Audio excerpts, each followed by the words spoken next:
अध्याय 2 भूगोल। भूगोल के नामकरण एवं इस विषय को प्राथमिक स्तर पर व्यवस्थित स्वरूप प्रदान करने का श्रेय यूनान के निवासियों को जाता है। भूगोल शब्द को परिभाषित करने तथा पृथ्वी की परिधि निर्धारित करने के कारण यूनानी विद्वान इरेटोस्थेनिस को भूगोल का पिता कहा जाता है। एक्टियस ने अपनी पुस्तक पैराडाइज में सर्वप्रथम भौगोलिक तत्वों का क्रमबद्ध समावेश किया। इरेटोस्थेनिस ने भूगोल के लिए सर्वप्रथम जियोग्राफिका शब्द का प्रयोग किया। एनेक्सिमेंडर प्रथम व्यक्ति था जिसने विश्व का मानचित्र मापक पर बनाया। अध्ययन के लिए स्वतंत्र विषय के रूप में भूगोल को 19वीं शताब्दी में ही मान्यता मिली। 20वीं शताब्दी के आरंभ में भूगोल मनुष्य और पर्यावरण के पारस्परिक संबंधों के अध्ययन के रूप में विकसित हुआ। इसकी दो विचारधाराएं थीं, एक संभववाद, दो निश्चयवाद। एक संभववाद, इसके अनुसार मनुष्य अपने पर्यावरण में परिवर्तन करने में समर्थ है तथा वो प्रकृति प्रदत्त अनेक संभावनाओं को अपनी इच्छा के अनुसार उपयोग कर सकता है। इस विचारधारा के समर्थक हैं भूगोल वेत्ता चार्ल्स डी ला ब्लाश और फ्रेब्वे। दो निश्चयवाद, इसके अनुसार मनुष्य के सारे काम पर्यावरण द्वारा निर्धारित होते हैं, अतः मनुष्य को स्वेच्छापूर्वक कुछ करने की स्वतंत्रता कम है। इस विचारधारा के प्रमुख समर्थक हैं भूगोलवेत्ता रिटर, रेडजेल और इसी लंगटन। भूगोल की कुछ परिभाषाएं। एक, भूगोल एक ऐसा स्वतंत्र विषय है जिसका उद्देश्य लोगों को विश्व, आकाशीय पिंडों, स्थल, महासागरों, जीव जंतुओं, वनस्पति, फलों तथा भूधरातल के क्षेत्रों में देखी जाने वाली प्रत्येक अन्य वस्तु का ज्ञान प्राप्त कराना है। स्ट्रेबो। दो, भूगोल पृथ्वी की झलक को स्वर्ग में देखने वाला आभामय विज्ञान है। क्लैडियस टॉलेमी। तीन, भूगोल वो विज्ञान है जिसमें पृथ्वी को स्वतंत्र ग्रह के रूप में मान्यता देते हुए उसके समस्त लक्षणों, घटनाओं एवं उसके अंतः संबंध का अध्ययन किया जाता है। Carl Ritter. चार, भूगोल में पृथ्वी के उस भाग का अध्ययन किया जाता है जो मानव के रहने का स्थान है। Arthur Holmes. एक, ब्रह्मांड। अस्तित्वमान द्रव्य एवं ऊर्जा के सम्मिलित रूप को ब्रह्मांड कहते हैं। ब्रह्मांड के अंतर्गत उन सभी आकाशीय पिंडों एवं उल्काओं तथा समस्त सौर परिवार जिसमें सूर्य, चंद्र आदि भी सम्मिलित हैं, का अध्ययन किया जाता है। ब्रह्मांड उस अनंत आकाश को कहते हैं जिसमें अनंत तारे, ग्रह, चंद्रमा एवं अन्य आकाशीय पिंड स्थित हैं। आधुनिक विचारधारा के अनुसार ब्रह्मांड के दो भाग हैं, एक वायुमंडल और दो अंतरिक्ष। ब्रह्मांड उत्पत्ति की दो प्रमुख वैज्ञानिक परिकल्पनाएं हैं। एक, सामान्य स्थिति सिद्धांत। इस सिद्धांत के प्रतिपादक बेल्जियम के खगोलविद एवं पादरी एब जॉर्जर लेमेंटर थे। दो, महाविस्फोट सिद्धांत, बिग बैंग थ्योरी। ये सिद्धांत दो सिद्धांतों पर आधारित है। एक, निरंतर उत्पत्ति का सिद्धांत, इसके प्रतिपादक गोल्ड और हरमेन ब्रांडी थे। दो, संकुचन विमोचन का सिद्धांत, डॉक्टर एलन सैंडेज इसके प्रतिपादक थे। पृष्ठ 104। ब्रह्मांड का व्यास 10⁸ प्रकाश वर्ष है। मंदाकिनी, तारों का ऐसा समूह जो धुंधला सा दिखाई पड़ता है तथा जो तारा निर्माण प्रक्रिया की शुरुआत का गैस पुंज है, मंदाकिनी गैलेक्सी कहलाता है। ब्रह्मांड करोड़ों मंदाकिनियों का बना है। हमारी पृथ्वी की अपनी एक मंदाकिनी है जिसे दुग्ध मेखला या आकाश गंगा मिल्की वे कहते हैं। अब तक ज्ञात इस मंदाकिनी का 80% भाग सर्पिला स्पाइरल है। इस मंदाकिनी को सबसे पहले गैलीलियो ने देखा था। आकाश गंगा की सबसे नजदीकी मंदाकिनी को देवयानी एंडरोमेडा नाम दिया गया है। नवीनतम ज्ञात मंदाकिनी गैलेक्सी है, ड्वार्फ मंदाकिनी। दो, सौर मंडल। सूर्य के चारों ओर चक्कर लगाने वाले विभिन्न ग्रहों, क्षुद्र ग्रहों, धूमकेतुओं, उल्काओं तथा अन्य आकाशीय पिंडों के समूह को सौरमंडल, सोलर सिस्टम कहते हैं। सौरमंडल में सूर्य का प्रभुत्व है क्योंकि सौरमंडल निकाय के द्रव्य का लगभग 99.999 द्रव्य सूर्य में निहित है। सौरमंडल के समस्त ऊर्जा का स्रोत भी सूर्य ही है। सूर्य सन सौरमंडल का प्रधान है। ये हमारी मंदाकिनी दुग्ध मेखला का केंद्र से लगभग 30,000 प्रकाश वर्ष की दूरी पर एक कोने में स्थित है। ये दुग्ध मेखला मंदाकिनी के केंद्र के चारों ओर 250 किलोमीटर प्रति सेकंड की गति से परिक्रमा कर रहा है। इसका परिक्रमण काल दुग्ध मेखला के केंद्र के चारों ओर एक बार घूमने में लगा समय 25 करोड़ वर्ष है, जिसे ब्रह्मांड वर्ष कॉस्मोस ईयर कहते हैं। सूर्य अपने अक्ष पर पूर्व से पश्चिम की ओर घूमता है। इसका मध्य भाग 25 दिनों में व ध्रुवीय भाग 35 दिनों में एक घूर्णन करता है। सूर्य एक गैसीय गोला है जिसमें हाइड्रोजन 71%, हीलियम 26.5% एवं अन्य तत्व 2.5 होता है। सूर्य का केंद्रीय भाग करोड़ कहलाता है, जिसका ताप 1.5 गुणा 10⁻7 डिग्री सेल्सियस होता है तथा सूर्य के बाहरी सतह का तापमान 6000 डिग्री सेल्सियस है। हेंस बेथ ने बताया कि 10⁻7 डिग्री सेल्सियस ताप पर सूर्य के केंद्र पर 4 हाइड्रोजन नाभिक मिलकर एक हीलियम नाभिक का निर्माण करता है, अर्थात सूर्य के केंद्र पर नाभिकीय संलयन होता है जो सूर्य की ऊर्जा का स्रोत है। सूर्य की दीप्तिमान सतह पर प्रकाश मंडल फोटोस्फेयर कहते हैं। प्रकाश मंडल के किनारे प्रकाशमान नहीं होते क्योंकि सूर्य का वायुमंडल प्रकाश का अवशोषण कर लेता है। इसे वर्णमंडल क्रोमोस्फेयर कहते हैं। ये लाल रंग का होता है। पृष्ठ 105। सूर्य ग्रहण के समय सूर्य के दिखाई देने वाले भाग को सूर्य किरीट और कोरोना कहते हैं। सूर्य किरीट एक्स रेज उत्सर्जित करता है। इसे सूर्य का मुकुट कहा जाता है। पूर्ण सूर्य ग्रहण के समय सूर्य किरीट से प्रकाश की प्राप्ति होती है। सूर्य की उम्र 5 बिलियन वर्ष है। भविष्य में सूर्य द्वारा ऊर्जा देते रहने का समय 10⁻11 वर्ष है। सूर्य के प्रकाश को पृथ्वी तक पहुंचने में 8 मिनट 16.6 सेकंड का समय लगता है। सौर ज्वाला को उत्तरी ध्रुव पर ऑरोरा बोरिलियस और दक्षिणी ध्रुव पर ऑरोरा ऑस्ट्रेलियस कहते हैं। सूर्य के धब्बे चलते हुए गैसों के खोल का तापमान आसपास के तापमान से 1500 डिग्री सेल्सियस कम होता है। सूर्य के धब्बों का एक पूरा चक्र 22 वर्षों का होता है। पहले 11 वर्षों तक ये धब्बा बढ़ता है और बाद के 11 वर्षों तक ये धब्बा घटता है। जब सूर्य की सतह पर धब्बा दिखलाई पड़ता है, उस समय पृथ्वी पर चुंबकीय झंझावात मैग्नेटिक स्टॉर्म्स उत्पन्न होते हैं। इससे चुंबकीय सूर्य की दिशा बदल जाती है एवं रेडियो, टेलीविजन, बिजली चालित मशीन आदि में गड़बड़ी उत्पन्न हो जाती है। सूर्य का व्यास 13,92,000 किलोमीटर है, जो पृथ्वी के व्यास का लगभग 110 गुना है। सूर्य हमारी पृथ्वी से 13 लाख गुना बड़ा है और पृथ्वी को सूर्यताप का 2 अरबवां भाग मिलता है। सौर मंडल के पिंड। अंतर्राष्ट्रीय खगोल शास्त्रीय संघ एस्ट्रोनॉमिकल यूनियन IAU की प्राग सम्मेलन 2006 के अनुसार सौर मंडल में मौजूद पिंडों को 3 श्रेणियों में बांटा गया है। 1. परंपरागत ग्रह बुध, शुक्र, पृथ्वी, मंगल, बृहस्पति, शनि, अरुण एवं वरुण। 2. बौने ग्रह प्लूटो, चेरॉन, सेरस 2003 UB 313। 3. लघु सौरमंडलीय पिंड धूमकेतु, उपग्रह एवं अन्य छोटे खगोलीय पिंड। ग्रह वो खगोलीय पिंड हैं जो निम्न शर्तों को पूरा करता हो। 1. जो सूर्य के चारों ओर परिक्रमा करता हो। 2. उसमें पर्याप्त गुरुत्वाकर्षण बल हो जिससे वो गोल स्वरूप ग्रहण कर सके। 3. उसके आसपास का क्षेत्र साफ हो, यानी उसके आसपास अन्य खगोलीय पिंडों की भीड़भाड़ ना हो। ग्रहों की उपयुक्त परिभाषा INU की प्राग सम्मेलन अगस्त 2006 में तय की गई है। ग्रह की इस परिभाषा के आधार पर यम प्लूटो को ग्रह की श्रेणी से निकाल दिया गया। फलस्वरूप परंपरागत ग्रहों की संख्या 9 से घटकर 8 रह गई। यम को बौने ग्रह की श्रेणी में रखा गया है। ग्रहों को 2 भागों में विभाजित किया गया है। 1. पार्थिव या आंतरिक ग्रह टेरेस्ट्रियल और इनर प्लैनेट। बुध, शुक्र, पृथ्वी एवं मंगल को पार्थिव ग्रह कहा जाता है क्योंकि ये पृथ्वी के सदृश होते हैं। 3.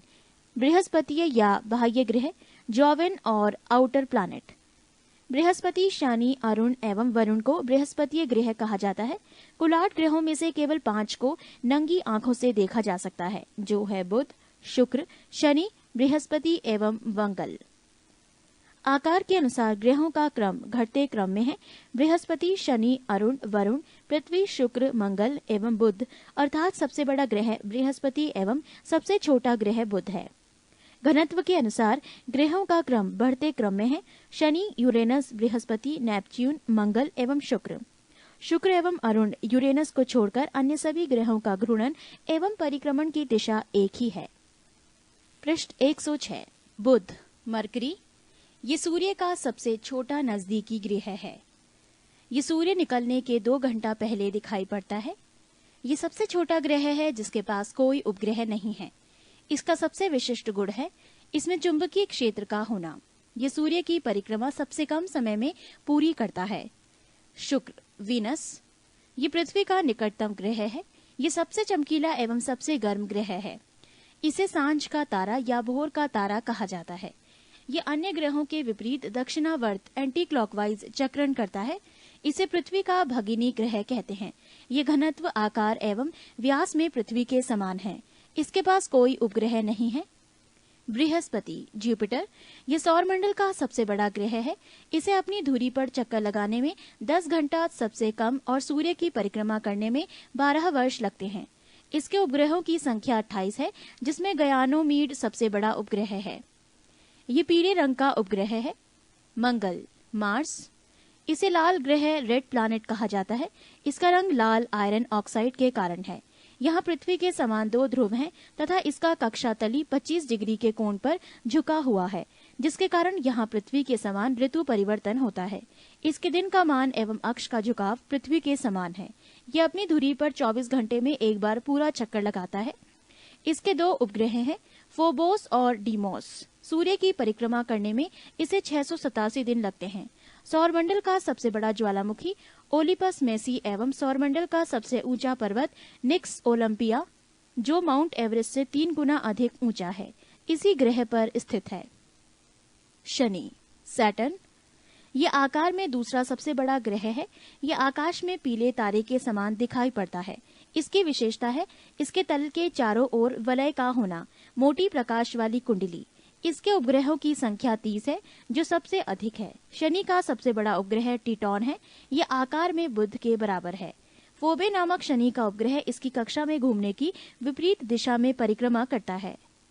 अरुण, यूरेनस, यह आकार में तीसरा सबसे बड़ा ग्रह है। इसकी खोज 1781 ईस्वी में विलियम हर्शल द्वारा की गई है। इसके चारों ओर 9 वलयों में 5 वलयों का नाम अल्फा, बीटा, गामा, डेल्टा एवं इप्सिलॉन है।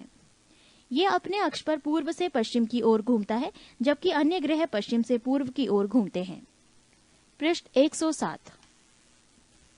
यहाँ सूर्योदय पश्चिम की ओर एवं सूर्यास्त पूर्व की ओर होता है। यह अपनी धुरी पर सूर्य की ओर इतना झुका हुआ है कि लेटा हुआ सा दिखलाई पड़ता है, इसीलिए इसे लेटा हुआ ग्रह कहा जाता है। इसके सभी उपग्रह भी पृथ्वी की विपरीत दिशा में परिभ्रमण करते हैं। इसका तापमान 80 डिग्री सेल्सियस है। इसके 21 उपग्रह हैं, जिनमें एरियल तथा मिरांडा प्रमुख हैं। वरुण, नेपच्यून, इसकी खोज 1846 ईस्वी में जर्मन खगोलज्ञ जहान गाले ने की है। नई खगोलीय व्यवस्था में ये सूर्य से सबसे दूर स्थित ग्रह है। ये हरे रंग का ग्रह है। इसके चारों ओर अति शीतल मीथेन का बादल छाया हुआ है। इसके 8 उपग्रह हैं, जिनमें टाइटन प्रमुख हैं। पृथ्वी, अर्थ, ये आकार में 5वां सबसे बड़ा ग्रह है। ये सौरमंडल का एकमात्र ग्रह है जिस पर जीवन है। इसका विषुवतीय व्यास 12,756 किलोमीटर और ध्रुवीय व्यास 12,714 किलोमीटर है। पृथ्वी अपने अक्ष पर 23.1/2 डिग्री झुकी हुई है। यह अपने अक्ष पर पश्चिम से पूर्व 1610 किलोमीटर प्रति घंटा की चाल से 23 घंटे 56 मिनट और 4 सेकंड में एक पूरा चक्कर लगाती है। पृथ्वी की इस गति को घूर्णन या दैनिक गति कहते हैं। इस गति से दिन रात होते हैं। पृथ्वी को सूर्य की एक परिक्रमा पूरी करने में 365 दिन 5 घंटे 48 मिनट 46 सेकंड, लगभग 365 दिन 6 घंटे का समय लगता है। सूर्य के चातुर्दिक पृथ्वी के इस परिक्रमा को पृथ्वी की वार्षिक गति अथवा परिक्रमण कहते हैं। पृथ्वी को सूर्य की एक परिक्रमा करने में लगे समय को सौर वर्ष कहा जाता है। प्रत्येक सौर वर्ष कैलेंडर वर्ष से लगभग 6 घंटा बढ़ जाता है, जिसे हर चौथे वर्ष में लीप वर्ष बनाकर समायोजित किया जाता है। लीप वर्ष 366 दिन का होता है, जिसके कारण फरवरी माह में 28 के स्थान पर 29 दिन होते हैं। पृथ्वी पर ऋतु परिवर्तन इसकी अक्ष पर झुके होने के कारण तथा सूर्य के सापेक्ष इसकी स्थिति में परिवर्तन यानी वार्षिक गति के कारण होती है। वार्षिक गति के कारण ही पृथ्वी पर दिन रात छोटा बड़ा होता है। आकार एवं बनावट की दृष्टि से पृथ्वी शुक्र के समान है। जल की उपस्थिति के कारण इसे नीला ग्रह भी कहा जाता है। इसका अक्ष इसकी कक्षा के सापेक्ष 66.5 डिग्री का कोण बनाता है। सूर्य के बाद पृथ्वी के सबसे निकट का तारा प्रॉक्सिमा सेंचुरी है, जो अल्फा सेंचुरी समूह का एक तारा है। ये पृथ्वी से 4.22 प्रकाश वर्ष दूर है। पृथ्वी का एकमात्र उपग्रह चंद्रमा है। नोट: 24 अगस्त 2006 को अंतर्राष्ट्रीय खगोल विज्ञानी संघ IAU की प्राग चेक गणराज्य बैठक में खगोल विज्ञानियों ने प्लूटो का ग्रह होने का दर्जा खत्म कर दिया, क्योंकि इसकी कक्षा वृत्ताकार नहीं है और ये वरुण ग्रह की कक्षा से होकर गुजरती है। नई खगोलीय व्यवस्था में प्लूटो को बौने ग्रह की श्रेणी में रखा गया है। चंद्रमा, मून। चंद्रमा की सतह और उसकी आंतरिक स्थिति का अध्ययन करने वाला विज्ञान सेलेनोलॉजी कहलाता है। पृष्ठ 108। इस पर धूल के मैदान को शांति सागर कहते हैं। ये चंद्रमा का पिछला भाग है जो अंधकारमय होता है। चंद्रमा का उच्चतम पर्वत लीबनिट्ज पर्वत है जो 3500 फुट यानी 10,668 मीटर ऊंचा है। ये चंद्रमा के दक्षिणी ध्रुव पर स्थित है। चंद्रमा को जीवाश्म ग्रह भी कहा जाता है। चंद्रमा पृथ्वी की एक परिक्रमा लगभग 27 दिन 8 घंटे में पूरी करता है और इतने ही समय में अपने अक्ष पर एक घूर्णन करता है। यही कारण है कि चंद्रमा का सदैव एक ही भाग दिखाई पड़ता है। पृथ्वी से चंद्रमा का 57% भाग को हम देख सकते हैं। चंद्रमा का अक्ष तल पृथ्वी के अक्ष के साथ 58.48 डिग्री का अक्ष कोण बनाता है। चंद्रमा पृथ्वी के अक्ष के लगभग समानांतर है। चंद्रमा का व्यास 3480 किलोमीटर तथा द्रव्यमान पृथ्वी के द्रव्यमान का लगभग 1/8 है। पृथ्वी के समान इसका परिक्रमण पथ भी दीर्घवृत्ताकार है। सूर्य के संदर्भ में चंद्रमा की परिक्रमा की अवधि 29.53 दिन यानी 29 दिन 12 घंटे 44 मिनट और 2.8 सेकंड होती है। इस समय को एक चंद्रमास या साइनोडिक मास कहते हैं।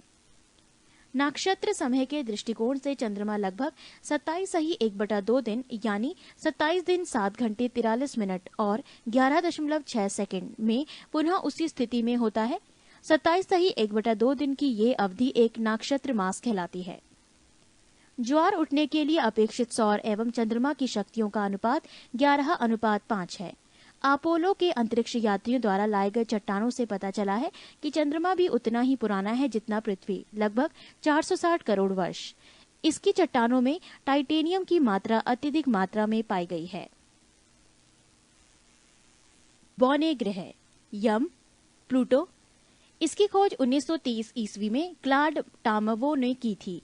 अगस्त 2006 की IAU की प्राग सम्मेलन में ग्रह कहलाने के मापदंड पर खरे नहीं उतरने के कारण यम को ग्रह की श्रेणी से अलग कर बौने ग्रह की श्रेणी में रखा गया है। यम को ग्रह की श्रेणी से निकाले जाने का कारण है: 1. आकार में चंद्रमा से छोटा होना, 2. इसकी कक्षा का वृत्ताकार नहीं होना, 3. वरुण का कक्षा को काटना। IAU ने इसका नया नाम 134340 रखा है। सेरस। इसकी खोज इटली के खगोल शास्त्री पियाजी ने किया था।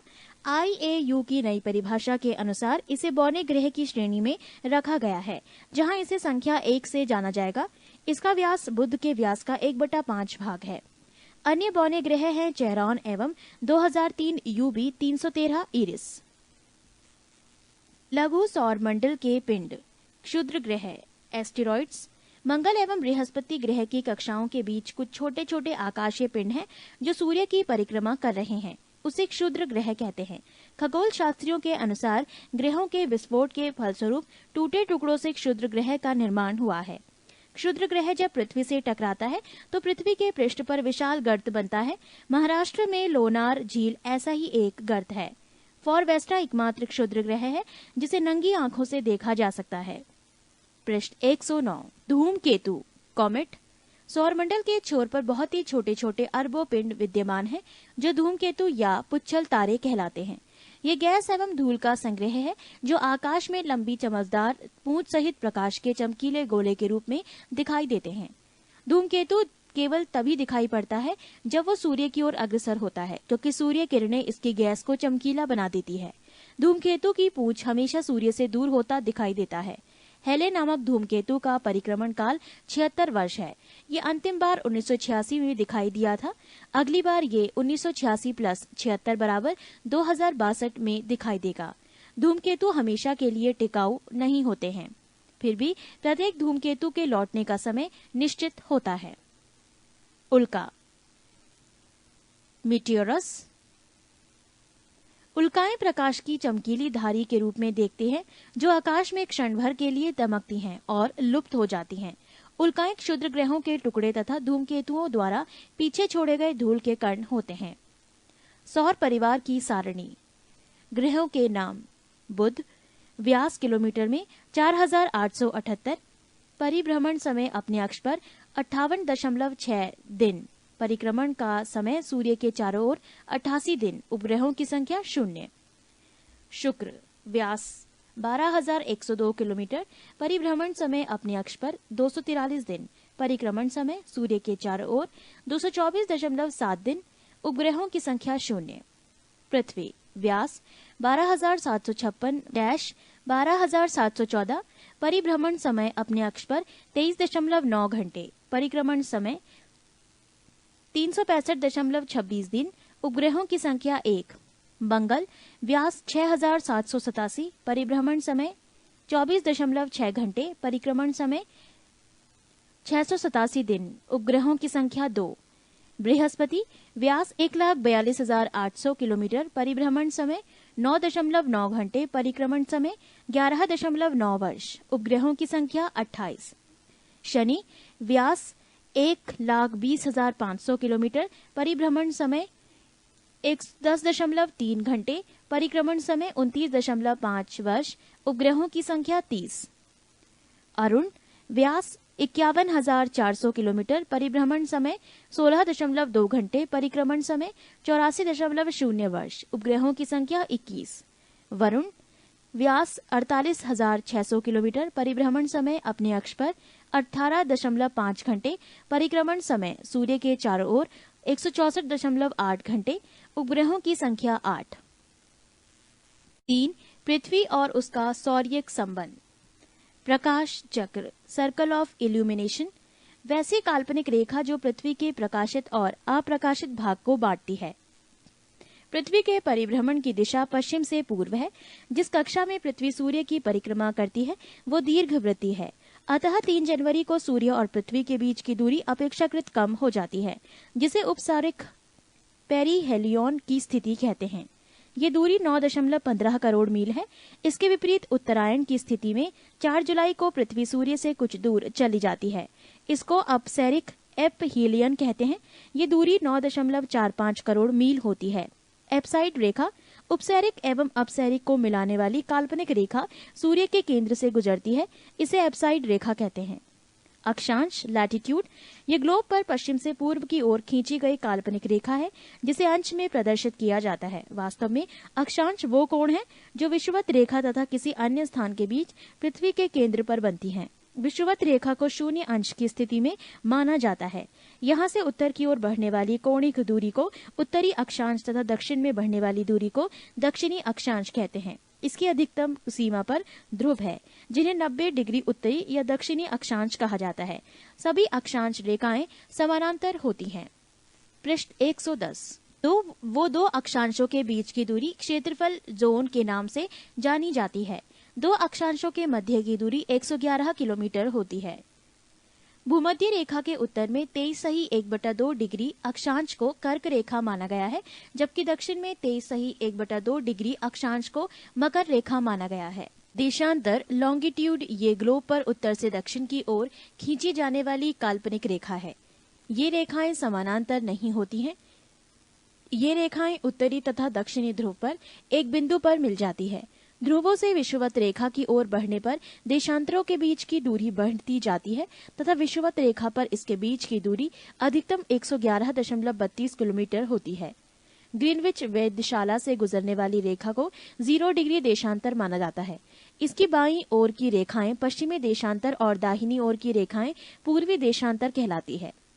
देशांतर के आधार पर ही किसी स्थान का समय ज्ञात किया जाता है। 2 देशांतर रेखाओं के बीच की दूरी गोरे नाम से जानी जाती है।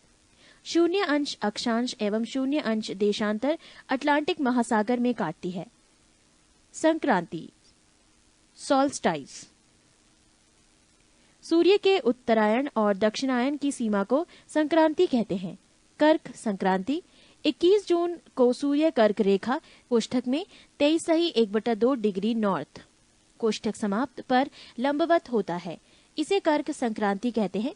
इस दिन उत्तरी गोलार्ध में सबसे बड़ा दिन होता है।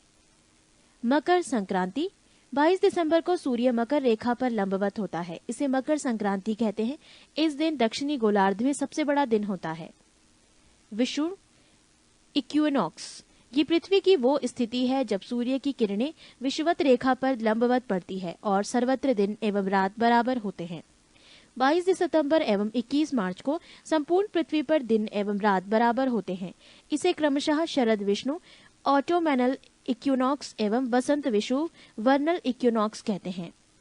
सूर्य ग्रहण सोलर एक्लिप्सी जब कभी दिन के समय पूर्व सूर्य एवं पृथ्वी के बीच में चंद्रमा के आ जाने से सूर्य की चमकती सतह चंद्रमा के कारण दिखाई नहीं पड़ने लगती है तो इस स्थिति को सूर्य ग्रहण कहते हैं।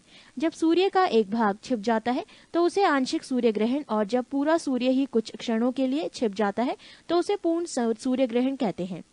पूर्ण सूर्य ग्रहण हमेशा अमावस्या न्यू मून को ही होता है। चंद्र ग्रहण ल्यूनियर एक्लिप्सी जब सूर्य और चंद्रमा के बीच पृथ्वी आ जाता है तो सूर्य की पूरी रोशनी चंद्रमा पर नहीं पड़ती है। इसे चंद्र ग्रहण कहते हैं। चंद्र ग्रहण हमेशा पूर्णिमा फुल मून की रात्रि में ही होता है।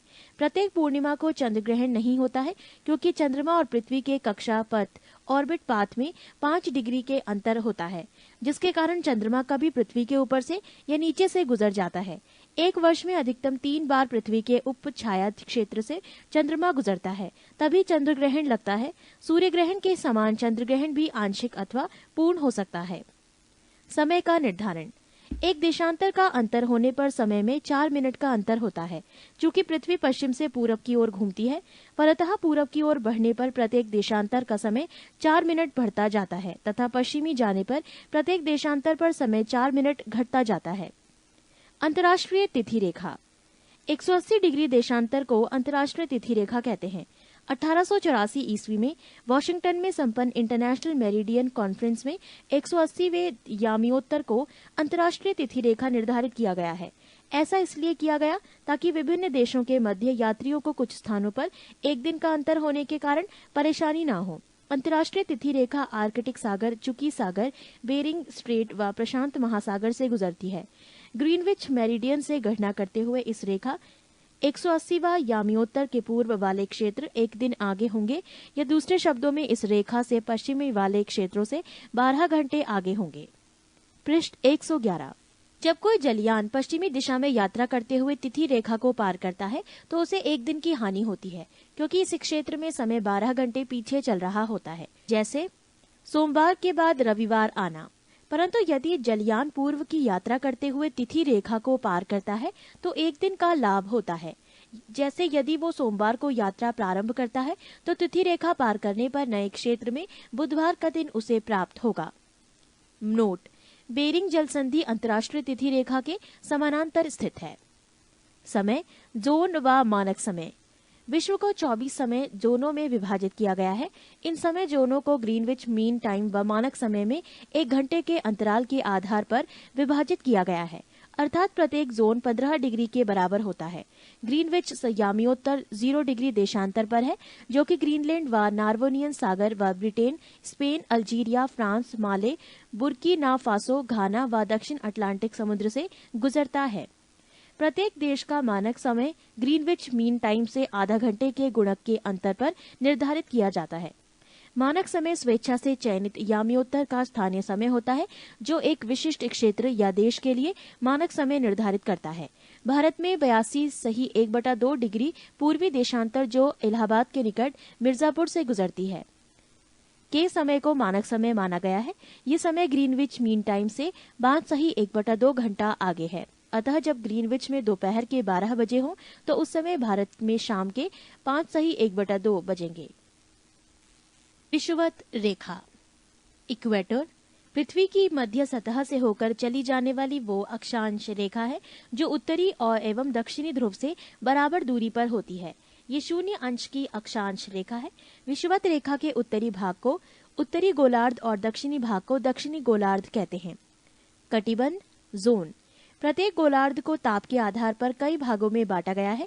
इन भागों को कटिबंध कहते हैं। ये निम्न है। 1. उष्ण कटिबंध ट्रॉपिकल जोन। विषुवत रेखा से 30 डिग्री उत्तर एवं 30 डिग्री दक्षिण का भाग यहाँ वर्ष में 2 बार सूर्य शीर्ष पर चमकता है। इस भाग का मौसम सदैव गर्म रहता है। 2. उपोष्ण कटिबंध सब ट्रॉपिकल जोन। 30 डिग्री से 45 डिग्री उत्तरी एवं दक्षिणी अक्षांशों के बीच स्थित एक क्षेत्र जहाँ कुछ महीने ताप अधिक और कुछ महीने ताप कम रहता है। 3. शीतोष्ण कटिबंध टेम्परेट जोन। 45 डिग्री से 66 डिग्री उत्तरी और दक्षिणी अक्षांशों के बीच का क्षेत्र। यहाँ सूर्य सिर के ऊपर कभी नहीं चमकता है, बल्कि उसकी किरणें तिरछी होती हैं, अतः यहाँ ताप हमेशा कम रहता है। 4. ध्रुवीय कटिबंध पोलर जोन। 66 डिग्री से 90 डिग्री के मध्य स्थित क्षेत्र जहाँ ताप अत्यंत ही कम रहता है, जिसके फलस्वरूप वहाँ हमेशा बर्फ जमी रहती है।